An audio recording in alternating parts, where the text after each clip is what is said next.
Morning, everyone. Welcome to a Saturday with Clear Mountain. Ajahn Kovilo's up leading a retreat at Bellingham, but it's his birthday today, so we can all spread merit to him from here. They asked what they could do for his birthday, and he said he wanted a piece of tofu with a candle in it, so that's how wholesome Ajahn Kovilo is. First, an announcement from Bonnie. If someone could get her on mic, that'd be great. Thank you. Good morning, everybody. Next week, we will be over in Blodell Hall, which is located in that corner behind the cathedral. And they've asked for everyone to park in that area back there. There's going to be some booths and things set up as you enter, so just make your way to that back corner. It's going to be a different Saturday. Suze has graciously offered to host and guide the Saturday. We will have coffee, but not food. So if you bring anything to eat, it will be yours to eat, not to share. So we're just going to try to keep things very simple on Saturday. AV will have a different kind of setup, but we will have coffee for everybody. And in the back, there are 2 boxes for donations. Probably everyone knows that St. Mark's gives us the space very graciously and willingly and free. So if anyone chooses to give any financial donation today, there is a box there for Clear Mountain and St. Mark's.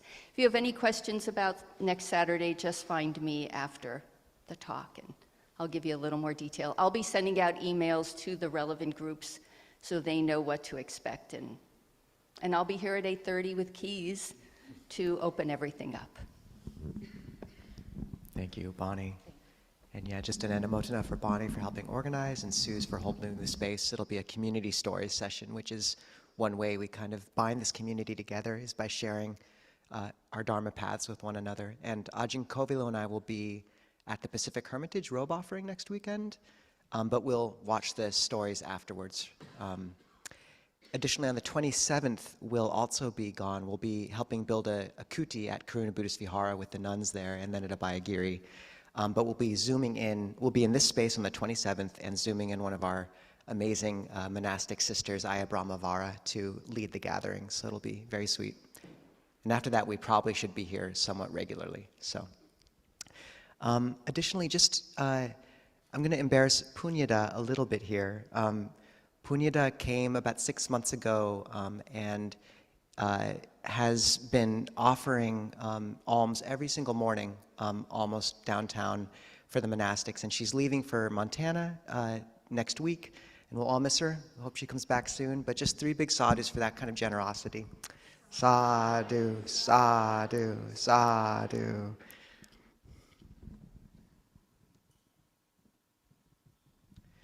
All right, we're going to talk about death today. Let's do it. So if people can turn to page 55, 5 subjects for frequent recollection. And if you're on Zoom or YouTube, you should find the link in the chat or description, Amravati Chanting Book, page 55. If you're here in person, just cuddle up to someone next to you and we'll chant about the frailty of life together and the fact that you lose everything you love.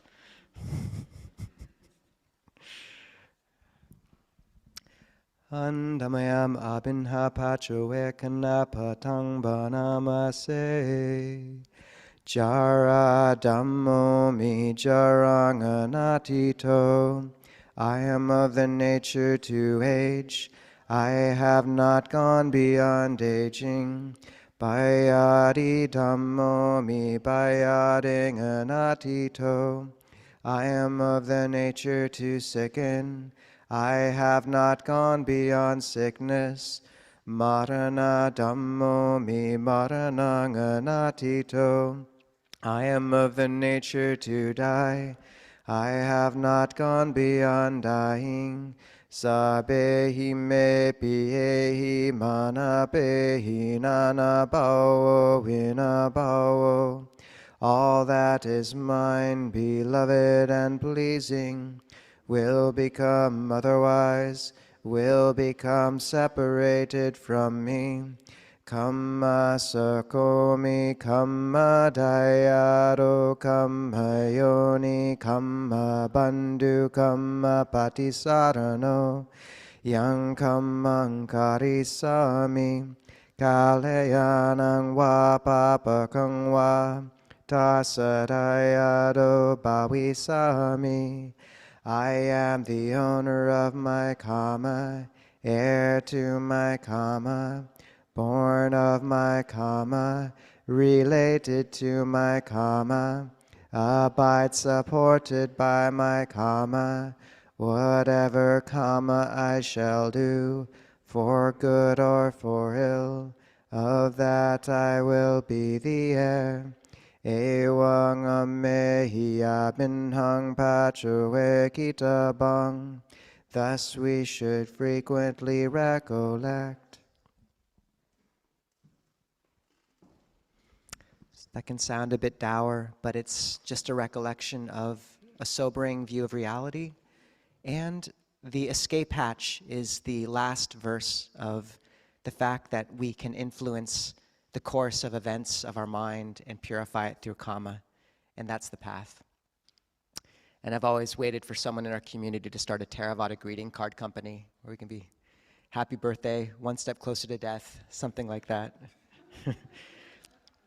One final announcement I forgot. On November 1st, from 1:30 p.m. to 5:30 p.m., that's Saturday, November 1st, Aya Ananda Bodhi will be leading a retreat at Fauntleroy Church down in West Seattle.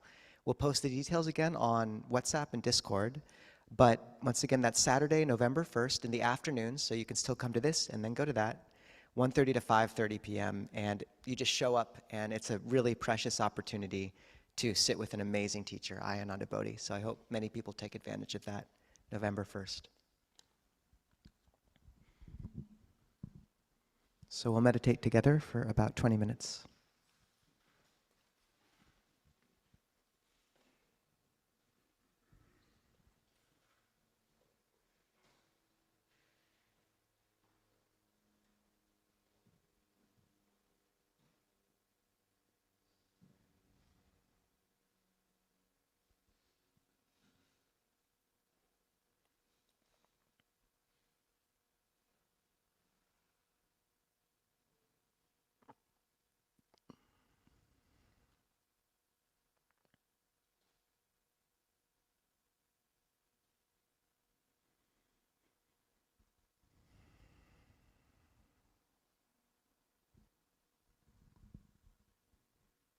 Begin just by setting the body upright.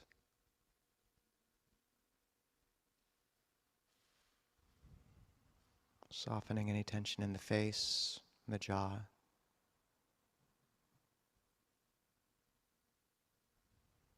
The belly, and just allow breathing to deepen and slow.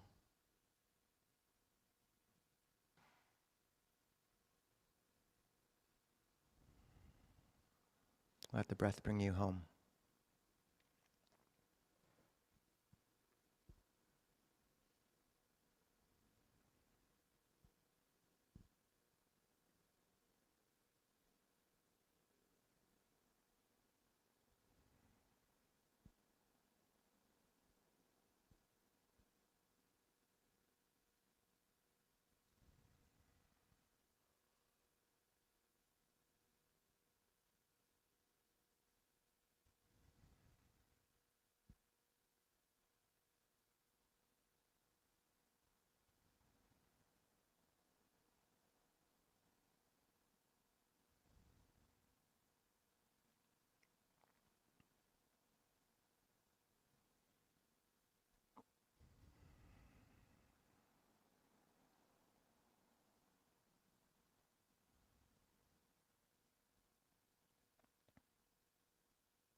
if you want, take a second to bring to mind the frailty of life.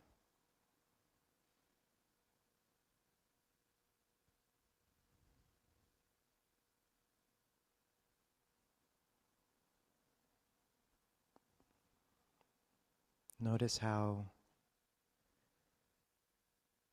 each breath in and out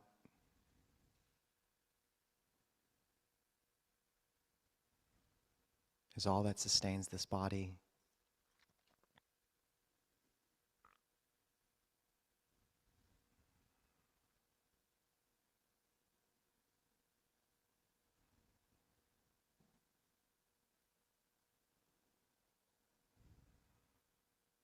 No breath promises a next, and no heartbeat promises another.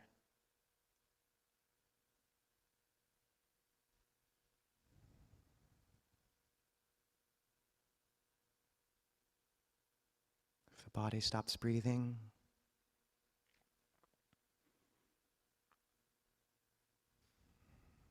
if there's a stroke, some other bug in this complex system of the body, then it can immediately stop functioning.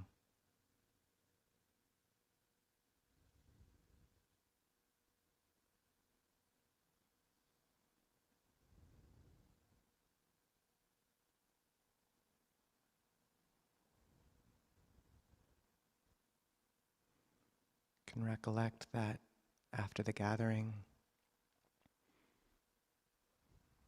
there's no certainty of what will happen. Death could come in the form of a car wreck, a medical accident, anything. We all know people who have died unexpectedly.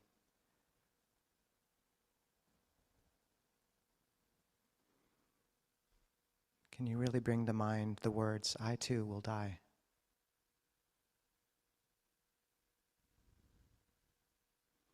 And what if you really understood that you only have this long, maybe as long as the gathering,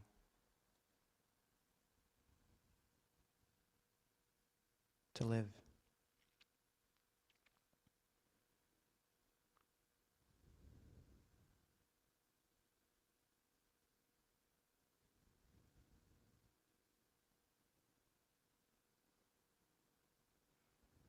Watch how all the wandering of the mind, worrying about the future,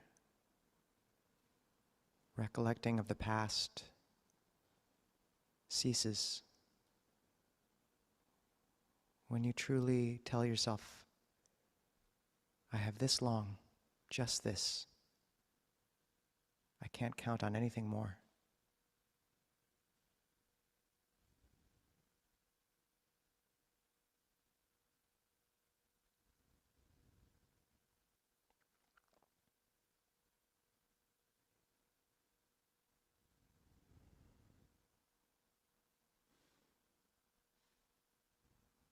Now narrow in that time horizon to just the next 5 minutes. You don't know what will happen in the next 5 minutes. And then even more to the next breath. The Buddha said, this is all you can count on. Breathing in, one should recollect how lucky I am to have this long to practice the Blessed One's teachings. It is a great gain for me. Breathing out, one should recollect how blessed, how lucky I am to have this long. It is a great gain for me.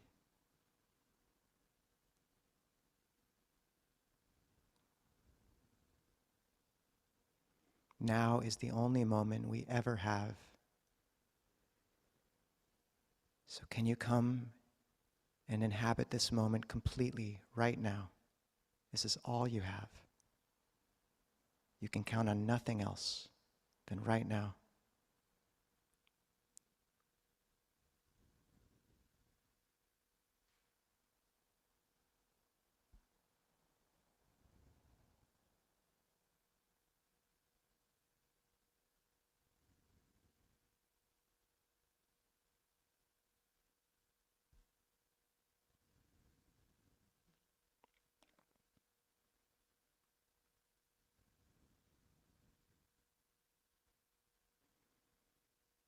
And think of a phrase: life is uncertain, death is certain.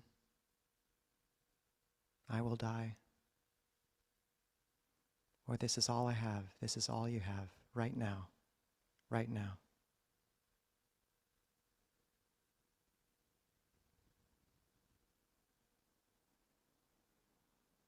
Just watch as that recollection brings you completely into the present moment, all proliferation cut.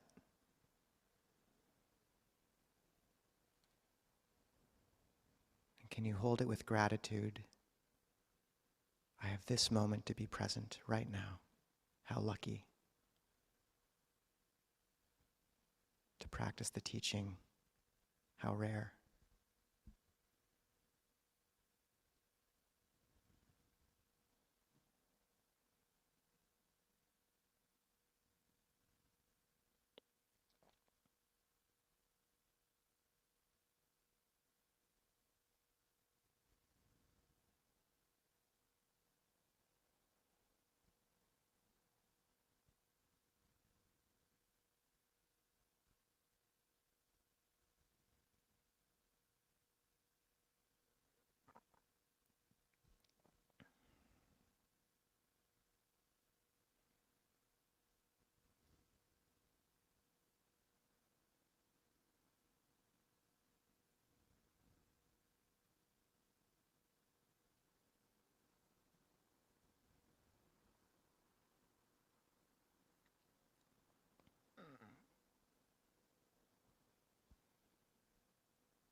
Whenever the mind begins to wander, just recollect you don't know if you have any more time. This is all you have right now.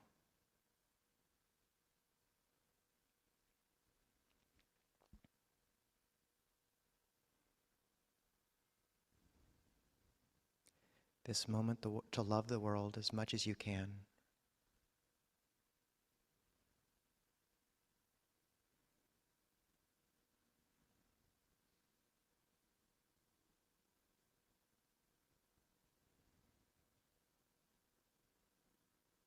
Every moment precious for how fleeting it is.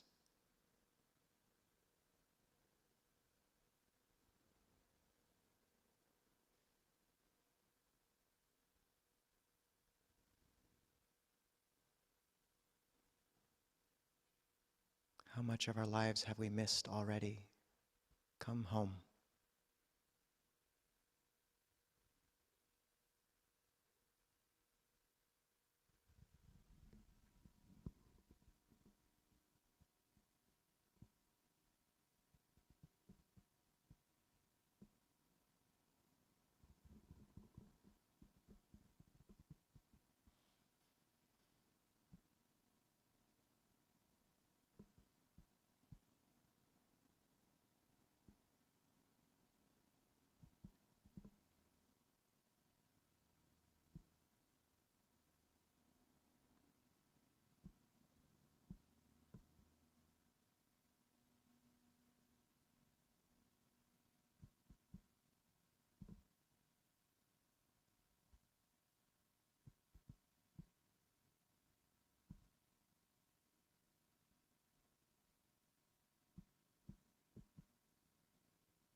Just take a second to feel the gratitude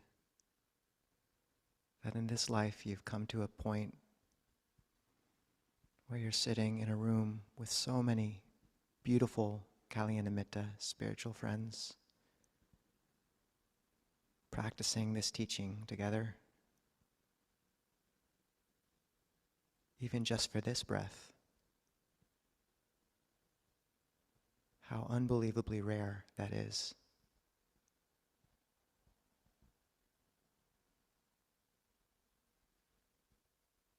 Can you rest in gratitude?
Now allow that grateful heart to soften its edges until it allows in all those sitting around you.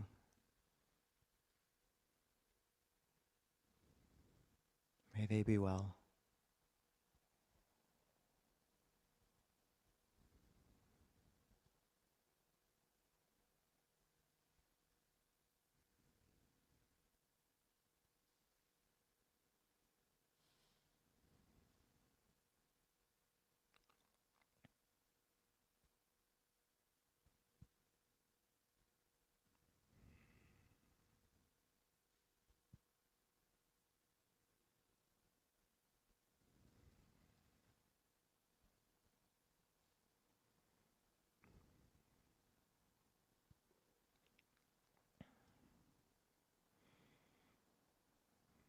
And come back to that heart that has just this breath.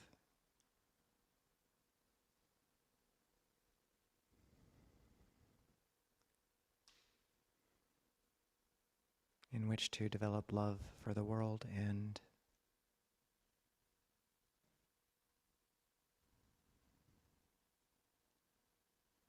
see if you can extend that love to all beings in all directions without exception. May all beings be well. I have this long to wish them well, just this long.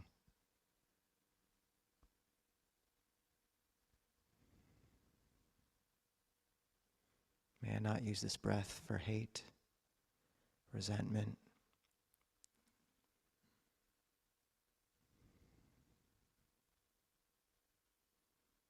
but for loving kindness and clarity.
If you would like to follow along with requesting the Dhamma talk, it can be found on page 124.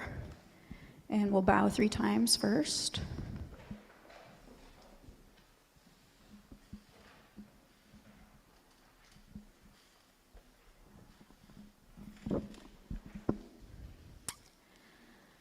Brahmachaloka dipati sahampati katanjaliana diwaram mayachata santi dasata parajakajatika dese tu dhammam anukam pimam pajam.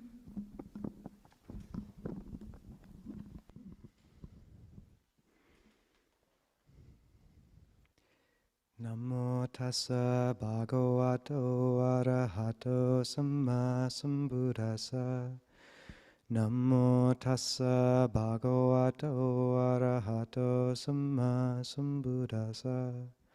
Namo tassa bhagavato arahato samma sambuddhassa.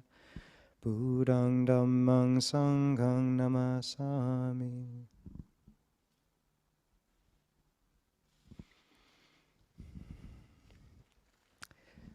So before the gathering, someone came up to me, and she's a community member who had a lung transplant several years ago. And she talked about how people, when they heard about the year she spent before the transplant, being concerned that every breath might be her last, that her lungs would give out before the organs came to help with the transplant, that they'd just express sympathy, fear, concern. And she said, actually, that was the best time of my life. that year when I didn't know if I'd have another breath, another hour, another day. Because every moment was sweet and crisp. And the hard part was when I had the transplant and afterwards, and things all came flooding back, the same old stories. Additionally, when she got the transplant, she started having a deep love of chocolate ice cream, which she later found out was the favorite food of her organ donor. So it's another little thing, Dory. So whenever she has chocolate ice cream now, she says, "This one's for you." But Ajahn Chah said that without a knowledge of death, life is very confusing.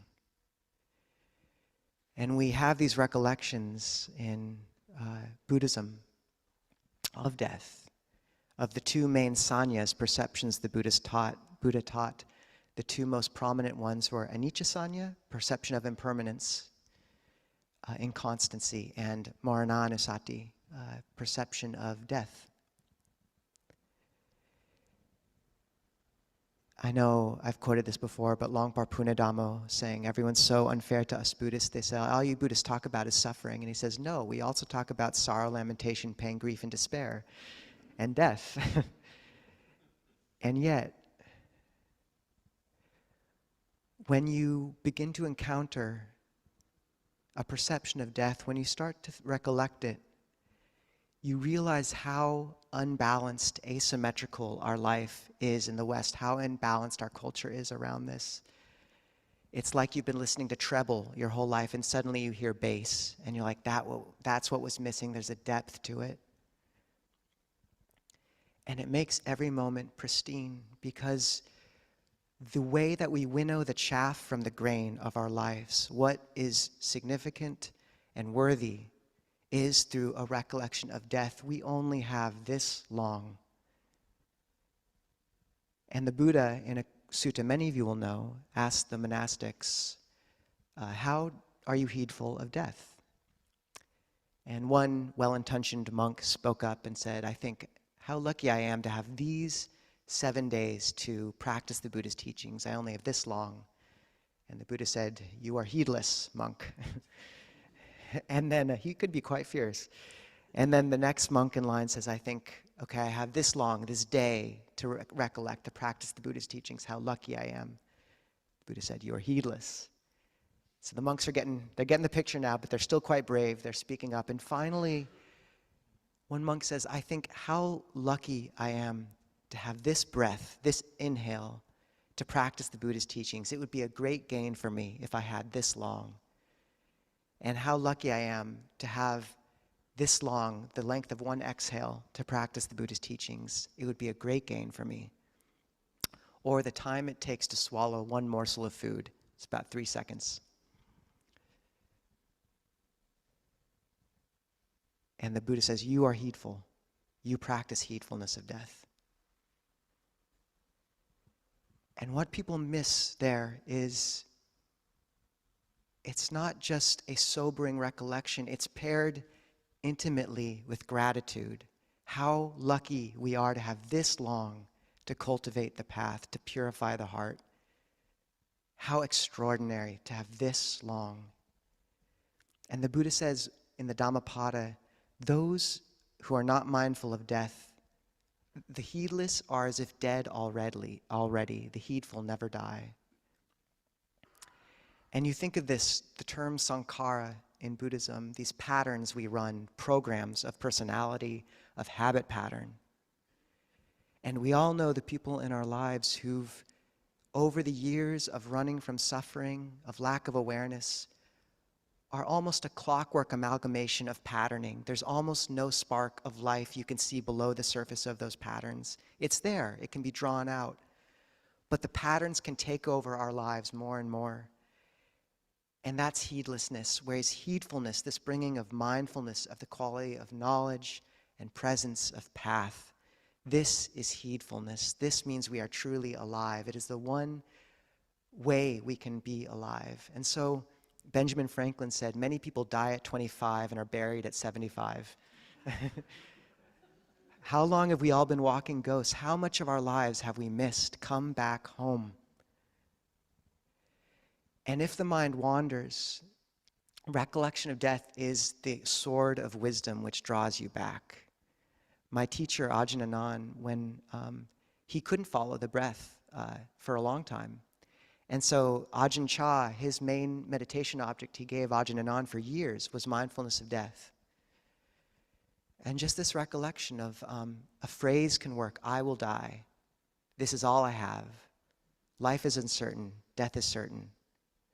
But watch as that just cuts everything and brings you right back here. Right now. I have this long. And it's a very powerful meditative tool. How much can you keep yourself right in this moment? There's nothing else. The future is just proliferation. The past is past. This is all we have. And it's hard to remain angry at your partner for not washing the dishes if you know you both might die in the next breath. Forgiveness is wound into this too. And it also helps clarify your trajectory. When people would come to the monastery not knowing if they should ordain, Ajahn Anand's advice to them would be just recollect death every day. How long do you have? And when I think, some days as a monk I would love to go off and watch a movie and have pizza in the afternoon, and life is hard. Human life is hard. We expect so much from it, but human life is not that great. It's just not. Your kids do stuff you don't want. The marriage isn't as great as you thought it would be. Democracy falters. Conditions shift. Samsara is broken. And every now and again, you'll get that glimpse of the crack that runs through the veneer of samsara where you realize, oh, it's really broken. It's not a little broken. It's really broken. But part and parcel of that is, yes, while on the surface, the conditioned realm, if you expect from life fulfillment, if you expect from the conditioned realm happiness, you will be disappointed. But the fact that this life is also, if used as a path towards awakening, an amazing opportunity, then life is extraordinary. It's extraordinary. It's utterly blessed if we use it to walk this path. And that's what recollection of death does, is it makes you realize none of the argument doesn't matter, the grudge doesn't matter, things will fail and falter and shift and fall. But this path, that's what you take with you, your provisions for the journey into the future. And if you don't believe in rebirth, it's fine. But what you may understand is because we are these patterns, because we take in patterning and give it back into the world, what ripples are you sending back into the world with you? How much can you transmute pain and defilement and bring back and bring forth just love? And the world needs love so badly. And that is a life well lived. So in the Visuddhimagga, a text called The Path of Purification, the Buddha talks about 8 ways of recollecting death. He says, 1, you can recollect it as an executioner following behind you, just right behind you all the time. And how careful, you can feel your posture just straighten up right then, oh God, all right, I guess I better sit up straight. If you really thought of this executioner right behind you, how careful would you be with every act? How much would you make every movement an act of beauty and art? How careful would you be with your speech? And how much would you consider every interaction you had with someone as maybe your last? We're always saying farewell in the words of Rilke, the Duino elegies. Who said us like this? So we're always saying goodbye. But what would it mean if you really held this? This is my chance to be with this person. Who knows, maybe for the last time. How can I be with them in the most loving way I can? How can I ask for forgiveness? And if you have those splinters in your life remaining where if I was at this person's deathbed, really, what has been left unsaid? What needs to be repaired? This is what recollection of death does as well. It's our path to healing. The next way the Buddha talked about recollecting death is by it's the ruin of success. So all the ups and downs, the trials and tribulations of career and circumstance and love, arguments, all these will fade. And that's not to say there's a hopelessness there. It's rather to say we don't have to tie our hearts to a conditioned realm, which, Ajahn Jeff says expectations are pre-planned resentments. And if we come to the world, the conditioned realm, expecting things to always get better, it's impossible. Pleasure, pain, gain, loss, fame, disrepute, praise, blame. The 8 worldly winds will blow us this way and that. We stand steady when we align ourselves with Dhamma and move with that. We can't live life on one continual inhale. Sankharas rise and they fall. Patterns rise and they fall. Careers, marriages, relationships, they rise and they fall. But what quality of heart can we cultivate that bleeds through the cracks through that all? When does Plato's prisoner see the shadows playing on the cave as just shadows? You don't have to tie your heart to them. You play with them playfully. You work as skillfully as you can, but you know this life is profound insofar as it is a path to awakening and purity of heart. And that is the greatest gift you can give the world. And you're in a long lineage of people like this. The Buddha said there's 4 noble lineages, or 4 aspects of noble lineage. One is content with any sort of clothing, food, and dwelling, the requisites. The material requisites of the world we are content with. And one delights in cultivating wholesome states. So those first 3 are about, as soon as you step into practice, you're stepping into a lineage millennia old of quiet monks, nuns, laymen, laywomen who have lived through the rise and fall of empires. And in each of those cases, the worldly conditions, are they good enough to practice with? Just enough. The first thing we have to do when we ordain is agree to the fact that all we can expect for a dwelling is the roots of a tree. All we can expect for food are the scraps of rice. All we can expect for clothing are the scraps of cloth that are discarded. That's it. And medicine is fermented cow's urine, so that's a real ask. Apparently that was a thing. Can we be content with the world conditioned realm as it is, but discontent or delighting in cultivating the heart? In the midst of all that, we acknowledge the shadow play on Plato's wall as just that, and yet we turn our eyes to the sunlight that begins to bleed through the cracks. And that's where life is extraordinary. That's the most profound lineage to step into. And there's a bunch of other of those recollections, but the 8th, and I love this, is the Buddha says, or in the Visuddhimagga it says, one recollects death as the fact that the life of a being lasts only for one instant, just as the wheel of a cart rests only at a single point on the ground. Even so, as our lives roll on, only one moment exists, and one recollects this being did not exist previously and does not exist in the future. Only now does this being exist, right now. This is all you have, it's all you've ever had, and it will, the present is all you ever will have, right now. And what a profound understanding of this pregnancy of the moment, how the immanent and divine begin to bleed through when you really recollect this is what we have with each other. How lucky we are to have this long to cultivate love and the heart in a world that needs it desperately. I love that image of the wheel of the cart resting on one small point, even so, just this long.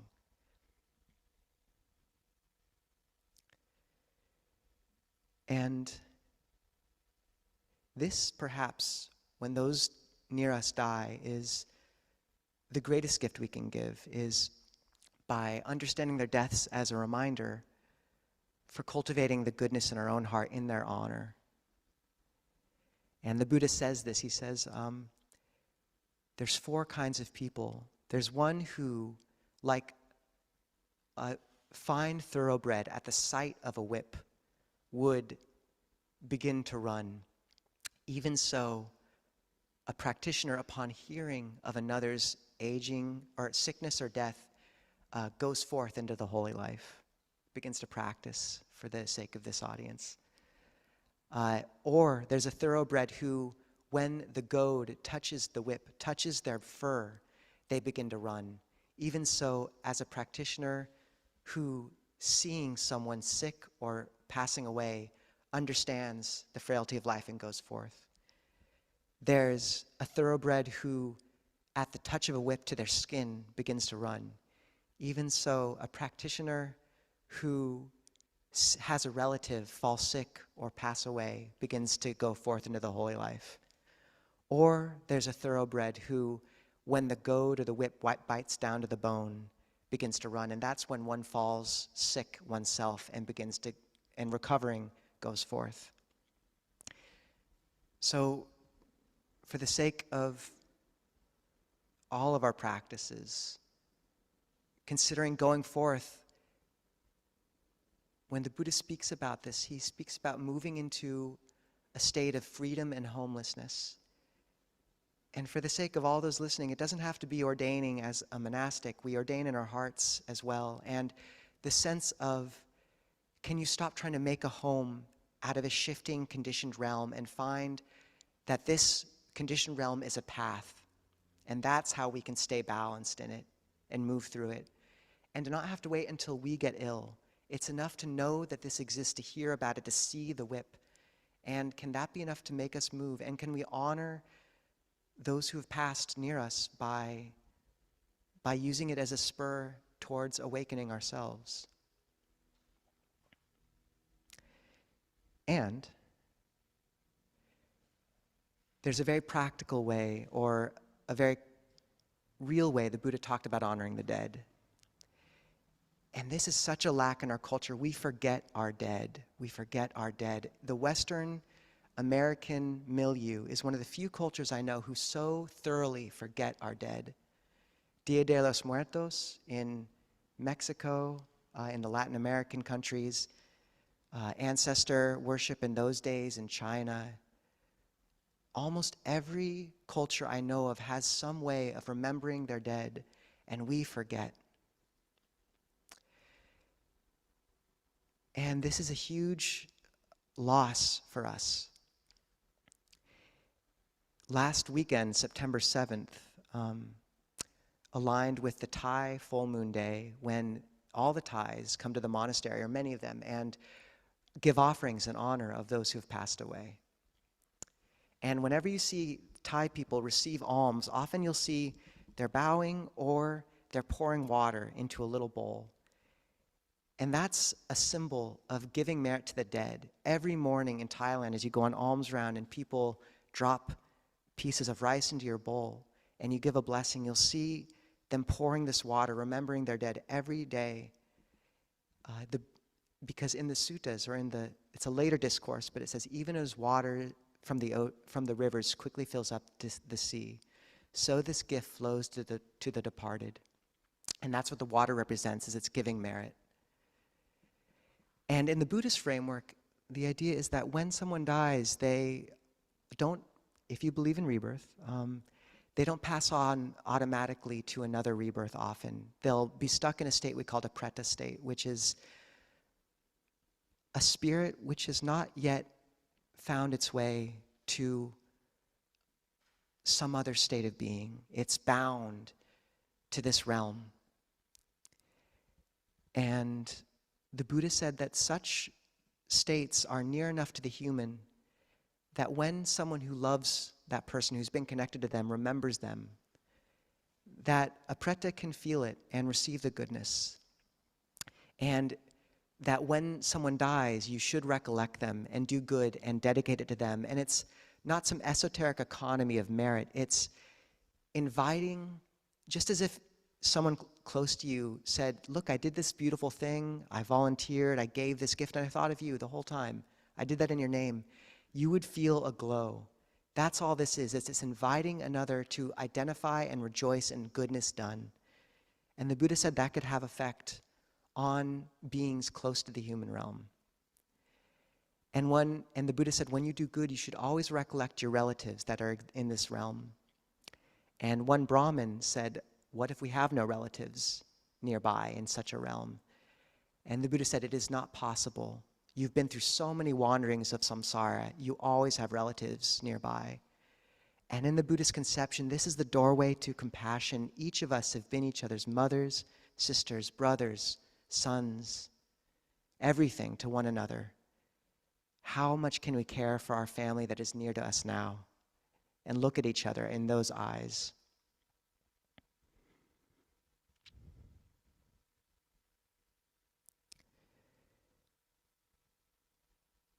And the thing is, many people won't, a lot of people, this will sound very fairy tale-ish, and that's just fine.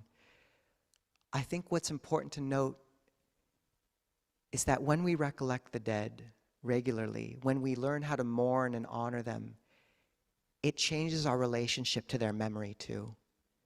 If you're recollecting someone who's passed, your father, your mother, someone deep and close to you, you're changing your memory of them to something of light. You're recollecting the dead, and you're balancing out an asymmetry in your life. We have all these, on Google contacts, you have sort of the person's birthday. I'm glad they don't have a death day, but our Google calendars should have death days in them. Mark the death days of those who you love and remember them.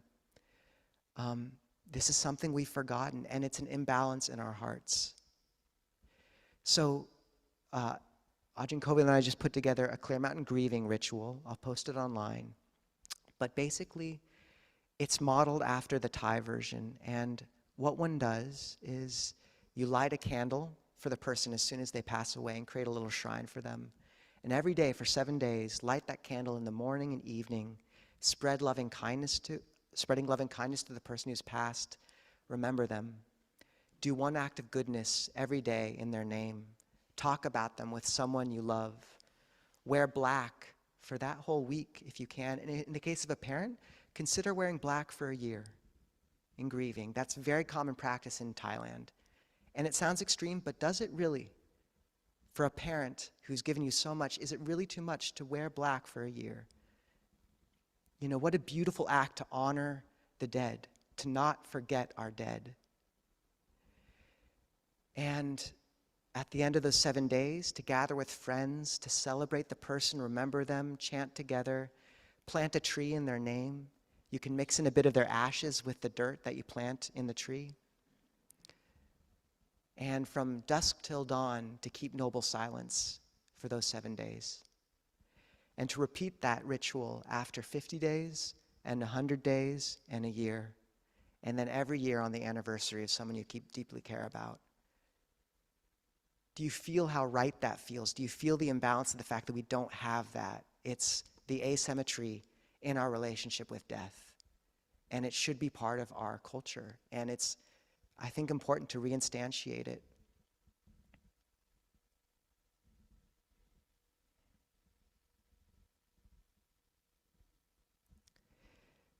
And recollecting our ancestors is key.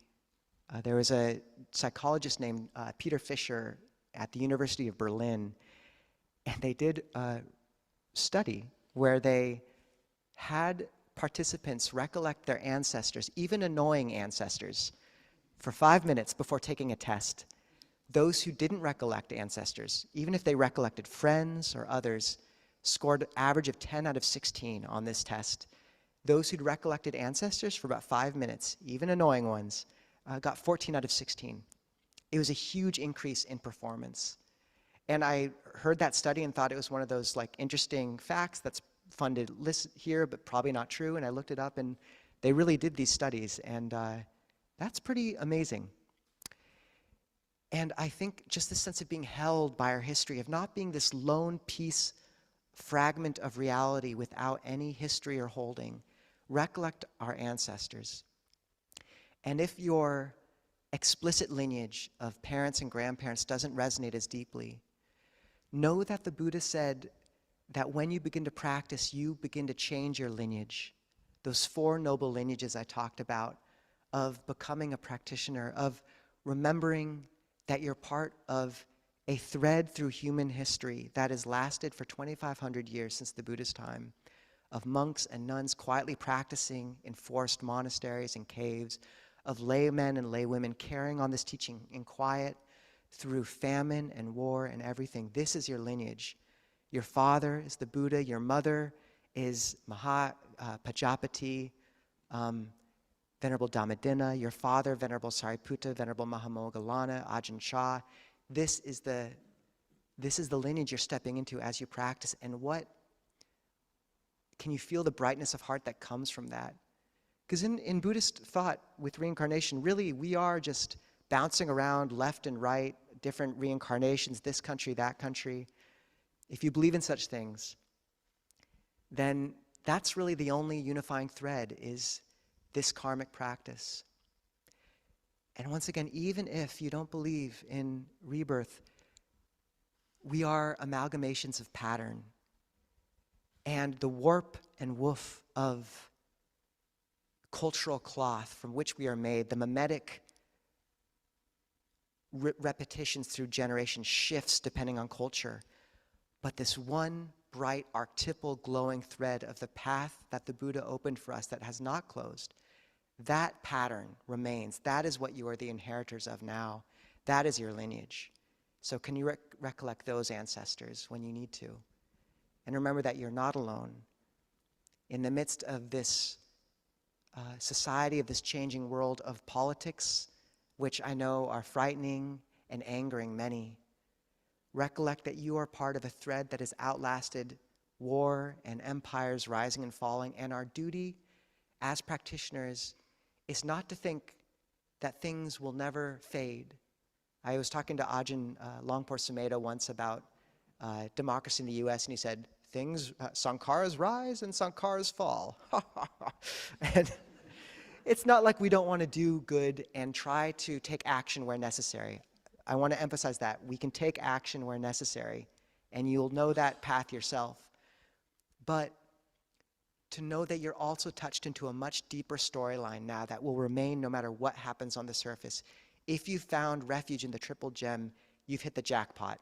Everything else is cherries on top. But if you found this lineage, you have your family. And you have an opportunity to, with this brief moment, give the greatest love you can to the world. And what a blessing. So I wish you all the best in doing so. Handamayam Dhammakataya Sadhu Karam Dadamase Sadhu Sadhu Sadhu Anumodami. So we have time for some Q&A or comments. If people want to speak up, just raise your hand, and we'll have Susan's our wonderful mic runner today. She'll run it over to you. And if you're on Zoom, you can raise your electronic hand, but I think we have one over here with Tim. Thanks so much. Oh, is it on? Yeah. Thanks so much for that talk and meditation. And yeah, I like that phrase, life is uncertain and death is certain. And the sankhara, saying sankhara is broken, I guess I have a little difficulty with that. I know people sometimes will say life is unfair, and that's just how it is. But it's kind of a view. I kind of like, life is amazing in a way. It is unfair, but it's also amazing. Something I also wanted to ask, as I work as a physician, and occasionally I'll have patients who are dying. They say, "What do you believe? What do you believe is going to happen after death?" And I, so I know Buddhism believes, well, you can believe in reincarnation, and then you talked about there's a place that you go, and it's this kind of part, And as a scientist, we can't, well, that doesn't really make sense.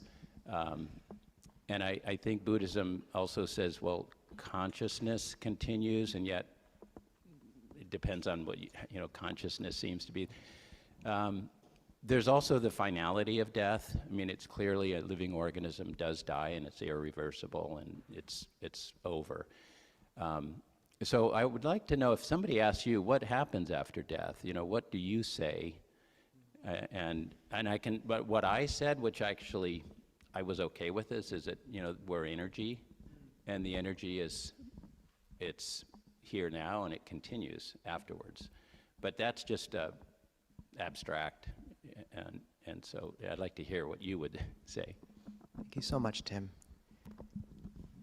And I think it's important to bring, you know, the sort of much more mainstream view to kind of bear so they can be in conversation, and I really appreciate you doing that too.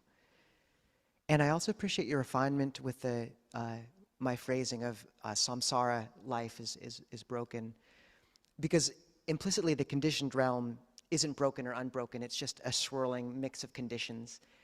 It's rather that we come with expectations of it, and I don't know anyone who has ever had all of their expectations met by it. And often they're disappointed quite profoundly. And our expectations keep getting higher depending on how high we go. It's the hedonic treadmill. And I suppose what I'm pointing to there is the Buddha's word was viraga, which is dispassion, and nibbida, which is disenchantment. And it's just a sense of not tying our heart to the conditioned realm being a certain way all the time. And it's not, Ajahn Jayasaro says, it's not the monkey getting tired of the banana, it's us getting tired of being a monkey. And that's what I'm pointing to rather in that case, is just, this is we subconsciously constantly expect, no matter how much we try to instruct ourselves to not expect more from the world than it'll give, we just do, and we want security from it. And I think there's a real place for sobriety and wisdom in just being like, the conditioned realm is subject to so many variables, there's no way I can control it. And as long as my happiness is predicated on that, it's a delicate situation that probably won't end up winning. And in the end, death happens, which is, you know, but simultaneously, yeah, life is extraordinary because it's a chance to cultivate love and a path and a happiness, well-being, and gift that's beyond that conditioned realm. And I think, I mean, I love life. You know, I mean, I'm aiming for awakening, but I feel so blessed in this life. So I totally agree. And I think articulating that balance in a way your heart kind of feels is correct is usually an important balance of articulation to strike. So thank you for refining that.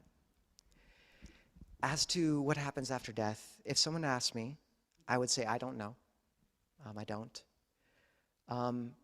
This is what my teachers and Buddhism kind of put forward. If there was an opportunity for that discussion, I might bring it up.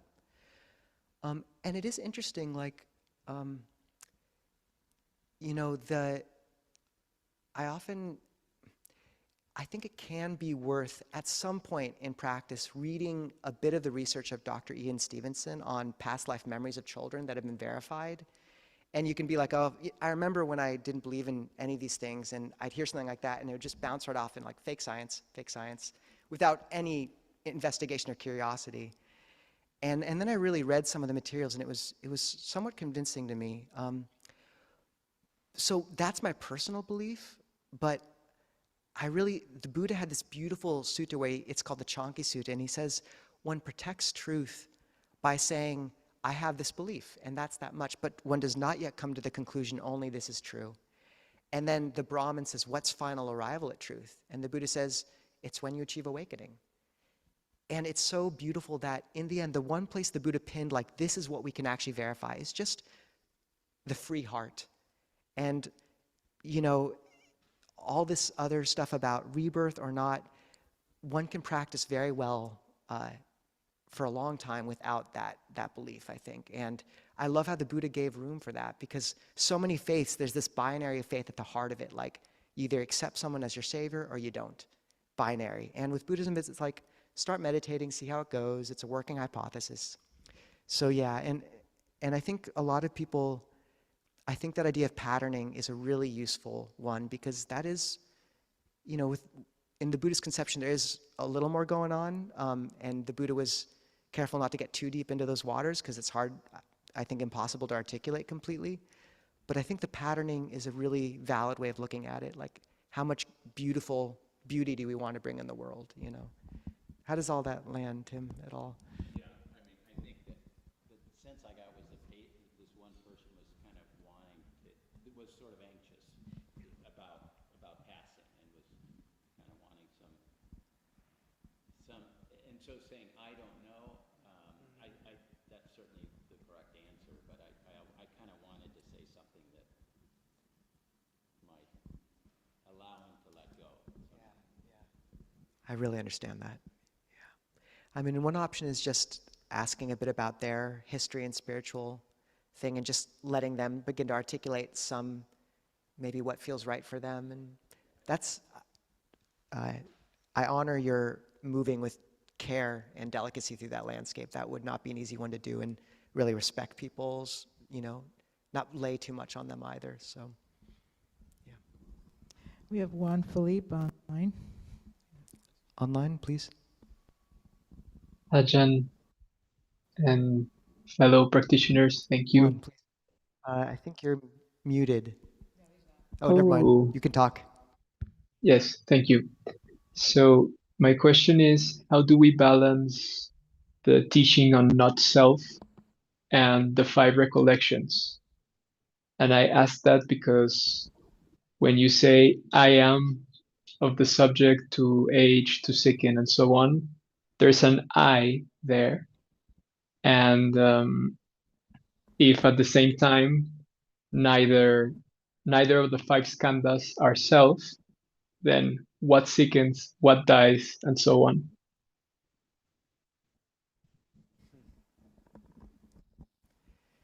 Oh. It's a good question, Juan. So with the five recollections, how do we balance the personal pronouns in there and the conception of I am of the nature with the concept of not self, anatta? So I think one thing is it's funny, you will encounter people who begin to practice and they'll start trying to speak without using the personal pronoun at all. We get emails like that at the monastery every now and again. So yeah, you don't have to do that. The Buddha used conventional language, and there is a place for using, you know, if you get pulled over for a parking ticket or the police pull you over, you can't just say, this is just four elements talking to four elements. I'm out of here. You have to we have to operate in the world, and it's okay to step into that. And Ajahn Chah would say, I pick things up, but I pick them up lightly, and I know when to put them down. And you'll see that with really amazing practitioners. There's an agility of mind, and they can just shift like this, depending on what's most appropriate. And my sense is most of us can't just rest in a place of anatta. The movement towards anatta is one of relinquishment, patinisaga, chaga. It means giving up, giving away. It's the opening of the hand. And until we're awakening, our palsied, clenching inevitably grips to new things, even more and more subtle things. And so if you have the sense, well, for months now, I've just been really, completely not self, bro. Just like this. It's almost certainly delusion. Anatta is an active, reiterative process of letting go, and that's how you know it's real, as if you're watching yourself get hung up on something and then watching it release. Patinisaga, relinquishment, relinquishment, relinquishment. That's anatta in action. And Ajahn Jeff makes a really beautiful distinction between anatta as no self, and the Buddha was careful not to speak about what nibbana meant. It's beyond the cessation of greed, hatred, and delusion. Like, what that is beyond words. But Ajahn Jeff articulates anatta as not self strategy. You keep saying, this is not me, this is not me, this is not me. And when you've let go again and again, you come to what's beyond self and not self. Or you come to what's beyond words. So yeah, anatta should be an active process. And after that happens enough, my sense is you really begin to feel more and more a quiet voice. You know, there's this beautiful phrase in the Bible. First there was the storm and God was not in the storm. Then there was the fire and God was not in the fire. And then there was a still small voice. That still small voice becomes more and more present in your life. And it's not God in the Buddhist conception, but that alignment with Dhamma begins to be really powerful and palpable. And for me, that, as you keep on relinquishing year after year, you begin to get a sense for that attunement to Dhamma. And not to reify it too much, you can become deluded in that too. But my sense is it's not all this losing, it's not all this exhausting battle of letting go, which is in itself a relaxation, but you also do come into contact with some other sense of attunement to Dhamma after some time. So, yeah, we imbue things with self, and that's what the 5 recollections are about stepping back from. Do not become intoxicated with life, with youth, with sickness, with health. The Buddha said, I saw a sick person and my intoxication with health faded. I saw a corpse and my intoxication with life faded. We're just becoming sober. And then you'll find you're much more poised to feel that attunement with Dhamma. And what cultivates the wholesome states and delights in those, that's chanda. That's the enlightenment factors operating. Zeal, enthusiasm. That help, one? Yes. Okay, great. Christopher, this may be our last question.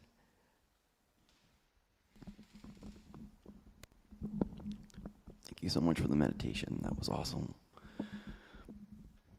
My question is, when you were talking about letting go, just a minute ago, you were just talking about letting go. It seems so much that life is so much greater than anything that I could ever fathom. I mean, it's not anything that is. It's a form of essence or transcendence, and it seems like we're kind of getting in that area, in that realm, or at least for myself, I felt a sense of transcendence where my physical body is a weight. And I mean, not like as I weigh a lot, but just the idea of life that I have around me in the material plane feels so weighted. And it's not that that's what life is.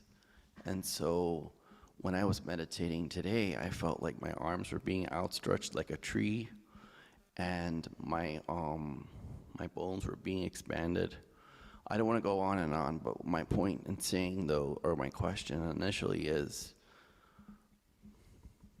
when we let go of the physical body or the materialism of the world that is made of material, how do we not emotionally in our minds and in our bodies, because our bodies and our minds are attached to outcomes of what we've been conditioned to believe that life is. And in essence, I believe that our spirits are much more. That's where the afterlife comes in play. So we're no longer attached to that physical manifested form. So how do we recondition ourselves? Or and the last thing I will say, that when the person that has died in my life is my mother, and a friend, dear friend, had said she loved my mother's painting. She wanted it. I said, but it's not for sale. But what I feel when someone does die is, my thought to say to them is, thank you. Thank you, Christopher.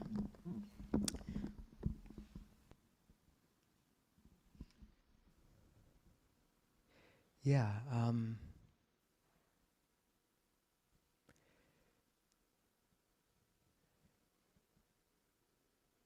I'd say that the Buddha said the path to the deathless is found within this fathom-long body.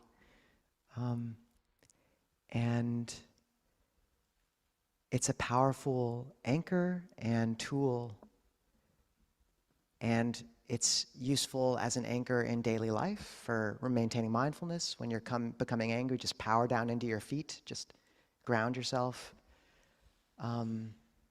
It's powerful in meditation when you begin to cultivate kind of a sort of awareness of the body. But you're also right that as the mind refines, in meditation, for example, you might find that awareness begins to expand out and the breath body or the energetic body becomes very prominent. The Buddha articulated it sometimes, the mind-made body, as like a sheath of, a piece of grass drawn out of its sheath, sort of moist. And when you begin to become skilled at working with the breath, you'll really feel a nourishment and a brightness. And if you cultivate lots of loving kindness or something, often awareness will expand and the body will begin to feel a bit claustrophobic and almost hot and vibratory, like it's holding too much. And in moments like that, the Buddha often articulated 4 elements, the different sensations of the body: solidity, earth, liquidity, cohesion, fire, heat, air, movement. But sometimes he'd articulate 2 additional ones: consciousness and space. And if you find that your mind has become very luminous, bright, and expansive, often that's when to step in to just invoke awareness, light, space, and let your chitta, your awareness, just grow out beyond the body. Invite it to. And yes, like as you practice, a resonance with those more refined elements will become more prominent. And the most universal religious symbol in the world is the halo, the sense of lightness. And you can see it in people like light. The Buddha said enlightenment, light arose. So yeah, you'll begin to see that more in your life, just this. And I've said this before, but like people often miss the light nimitta, which is this sign that comes with the breath, because they're looking for a ball of light. And in life, in practice, people will often look for one brilliant peak experience to point to say, I'm making progress. And what people miss is often the light nimitta is just the sense of the whole mental landscape brightening, and you almost miss it. And similarly with life, like you might just look back after 3 years and notice my whole life is brighter. It's lighter, it feels more playful. And yeah, you're attuned to something, a higher frequency. It's beautiful. And still gratitude for the body, and coming back into it because this is what we got. So, thanks, Christopher. But yeah, learning to invite the mind to be bright and wide, and yeah, invite people to be a little curious about what happens after death, not to be too sure. I lived with a teacher, Ajahn Kalyano, and one woman came up after the meal one day and said, look, my mother came in my dreams and she's shivering and her clothes are ragged. And she just passed away in Sri Lanka. And Ajahn Kalyano says, yeah, she's just passed, and this is her asking for goodness, for you to think of her. And afterwards I said, Ajahn, I've heard about this in the suttas, but I've never seen it in person. He said, this happens all the time. And since then I've seen it many times on alms round. People will come and be dreaming of their dead relatives too. And most of us, if we think through our lives, there's someone in our life who's had some visitation or something. It's interesting. But huge caveat, you can completely practice without this belief. It's not essential. And I think really looking at the Buddha's wisdom and just giving us this way of looking at these things also as patterns of goodness we carry on. So, hello, Christopher. I think that's a beautiful thing to say to people. Thank you. And honestly, we're all dying.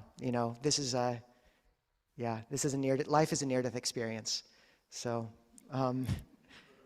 saying thank you to everyone. Thank you all. And for all the secular people who maybe the talk about practice was a little bit strange, just thank you for your patience. Totally welcome here. I did want to address one thing.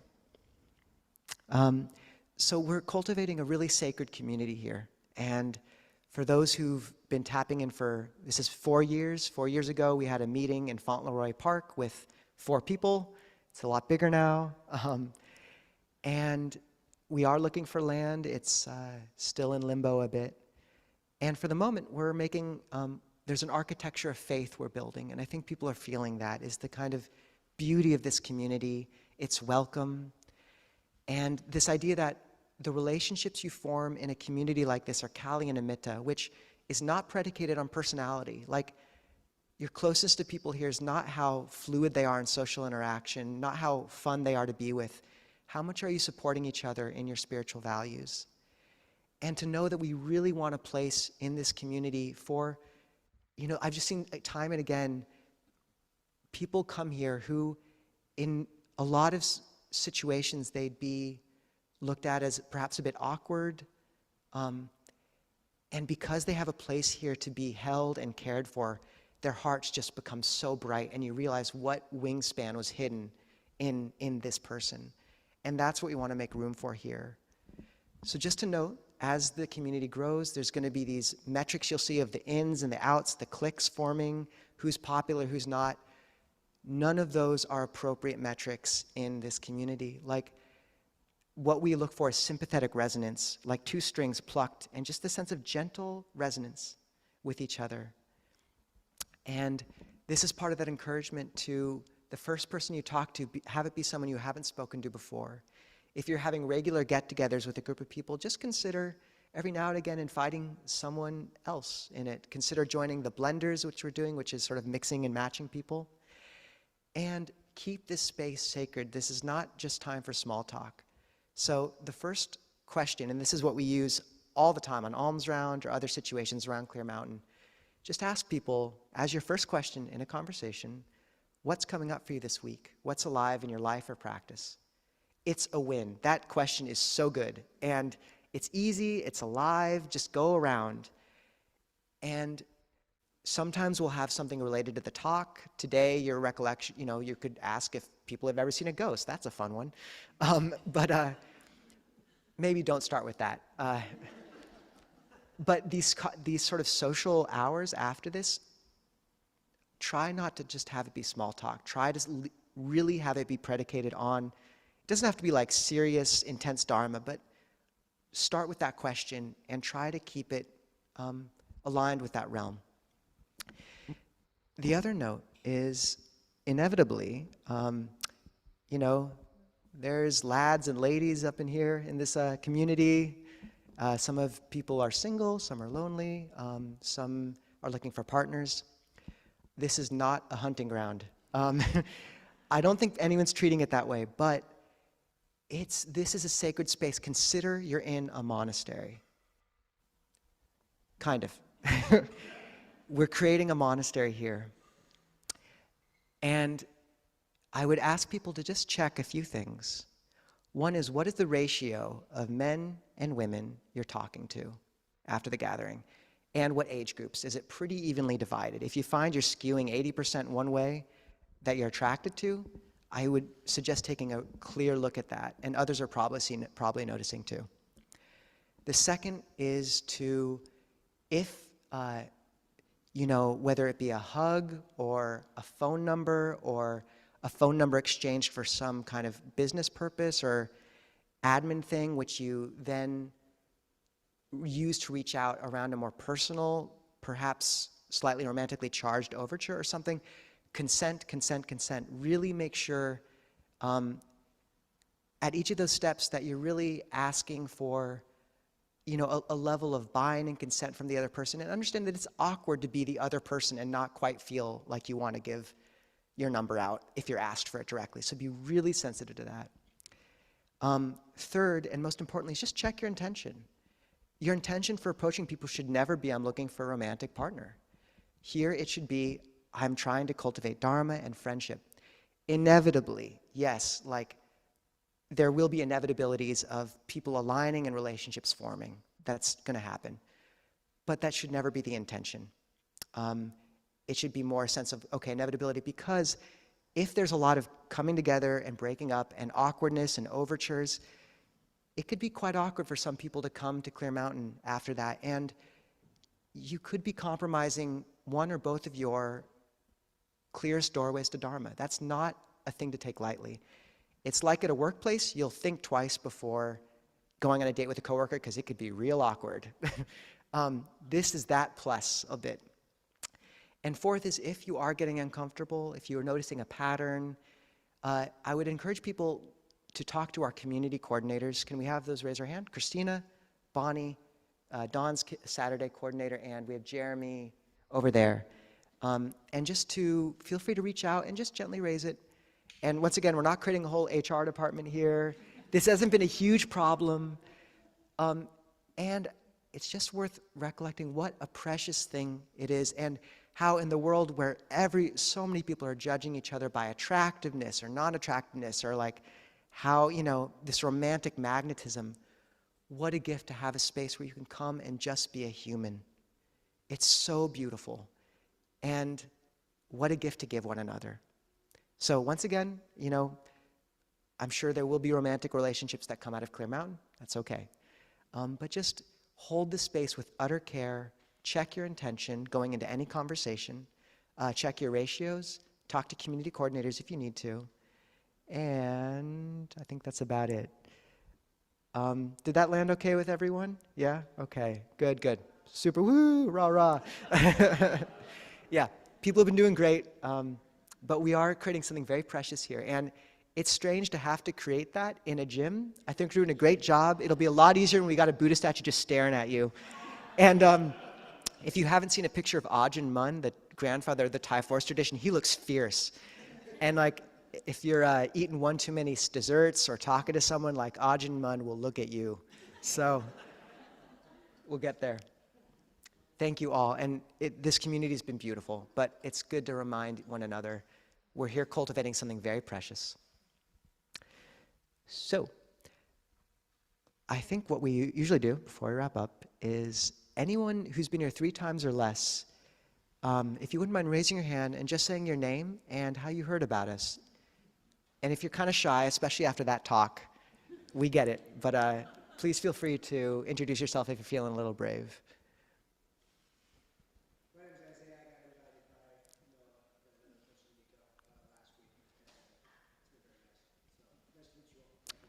Welcome, Isaiah. Thank you, Noah, Nico.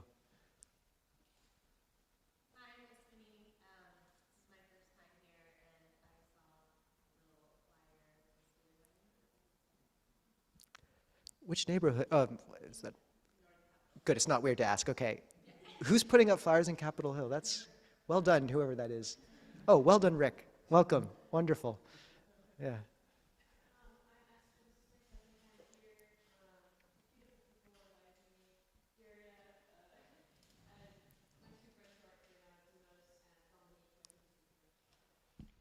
Welcome.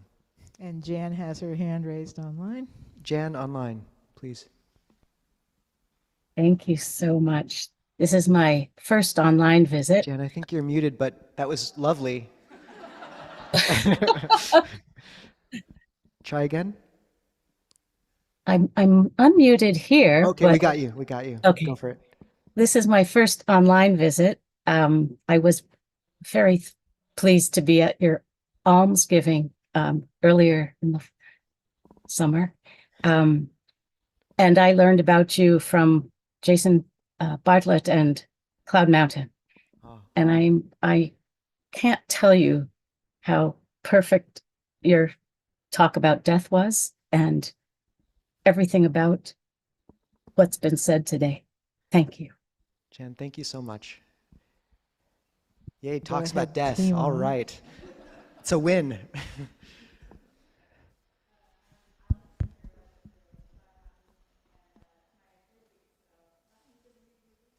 Yeah, you don't have to introduce yourself anymore, but you can keep doing it if you want. Welcome again. Yes, please.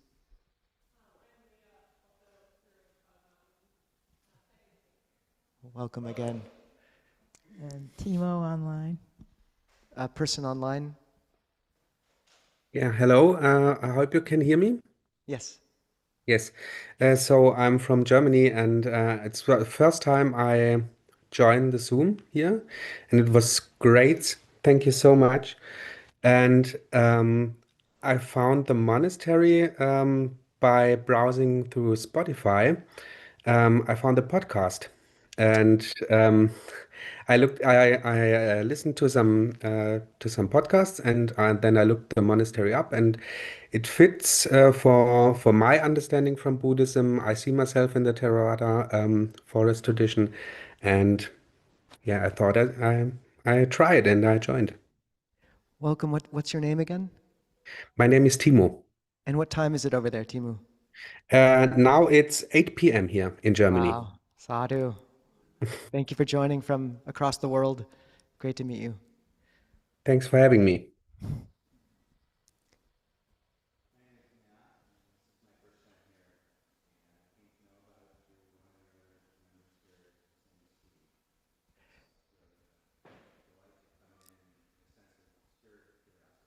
Welcome. Welcome.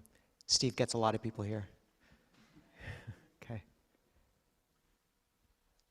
Yeah. Yeah. Yeah, I can. All right, Greg. Yeah, let's do this. All right. Name tags, people. I'm in agreement. There's name tags in the back. Please consider getting one. It can be a little awkward if you don't have one. Right on both sides, so if it flips around, it's not kind of person kind of staring, trying to get a name tag view of you. So name tags in the back would be great. Thank you for that.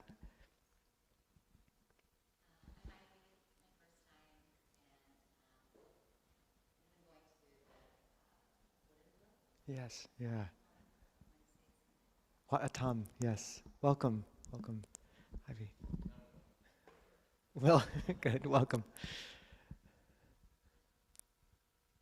Okay. So we have gone over time a little bit. Let's quickly do the blessing braid. I know it's been a bit, but we should. Okay, let's get started. Apamado from, there's nobody who it's from. Chanting and blessings, requests for safety and well-being.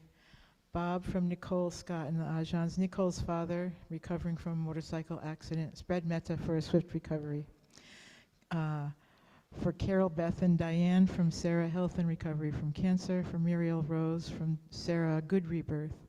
Shirley Besel, good getting chemo, sending metta from Ajahn Kovilo. Katie Rossman from Commissary, blessings requests for Katie's 30th birthday. Karen Clay from Mary Roy, blessing requested for cancer treatment. Nelson from Alex, currently in hospice with less than 1 week to live. Please blessings for peaceful passing and rebirth. Irina Zarutska from Brian Chang, good rebirth. Ellen Wilhelm from Steve Wilhelm, pray for healing from bladder cancer after Friday procedure to remove tumors. Anyone else in this room who'd like to say a name? And for Jean Canning as well. Jean. Christopher's shoulder. Naomi dealing with depression and isolation. Shannon and Matt. Alipo? Say it. Lim, who passed. Peter, suffering from anxiety and depression. Andrew's grandma with dementia. Brookel's father, Michael Riley.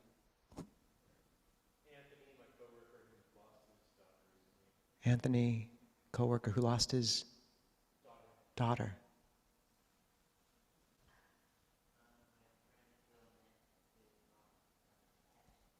Philip? Bill, who lost a pet. Okay. Just hold a moment of silence.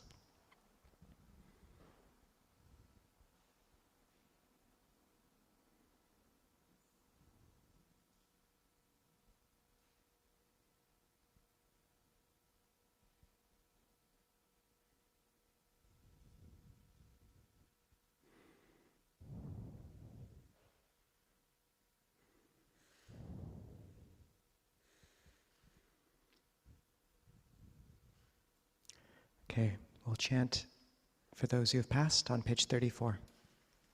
Keep all those in our hearts who are named. Page 34.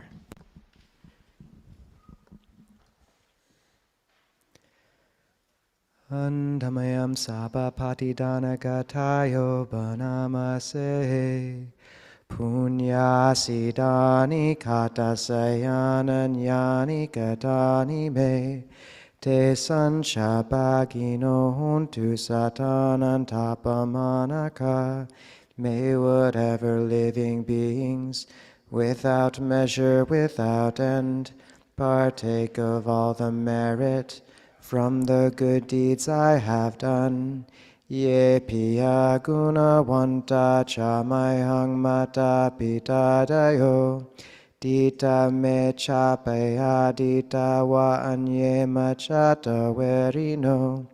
Those loved and full of goodness, my mother and my father dear, being seen by me and those unseen, those neutral and averse, satate tanti lokasming te bumma chatuyonika, pancheka chatuokara sangsaranta bhava bhave, beings established in the world, from the three planes and the four grounds of birth, with five aggregates or one or four, wandering on from realm to realm. Nyatang ye patitanang me hanumotan tu te sayang. Ye chimang na pajananti dewa te sang nivedayung. Those who know my act of dedication, may they all rejoice in it. And as for those yet unaware, may the devas let them know. Maya dinana punyana hanumotana hetuna. Sabe sata sata huntu avera sukha jivino. Kema patancha papontu te sasa sichatang subha. By rejoicing in my sharing, may all beings live at ease, in freedom from hostility. May their good wishes be fulfilled, and may they all reach safety. Okay, so most of you know monastics in our tradition don't touch money. We don't use money. Everything here is freely offered. Please take some food in the back. Someone gave Ajahn Kovilona a bunch of Swedish fish, which we've put back there. We can't take it back, so you all have to eat it. There's also books. Please, they're free. Take some and get to know one another with dharmic questions. They don't all have to be dharmic, but once again, our lead-in question that's perfect is, what's been alive for you this week? What's coming up? And those who want to bow to the Buddha can. We'll see you, Ajahn Kovild and I will see you in 3 weeks.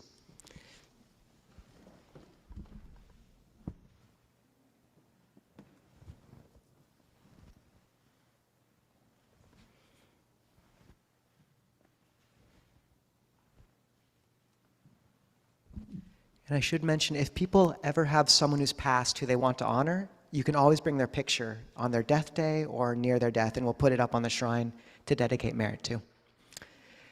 Let's all say goodbye to our Zoom friends. Bye, Zoom. All right, those on Zoom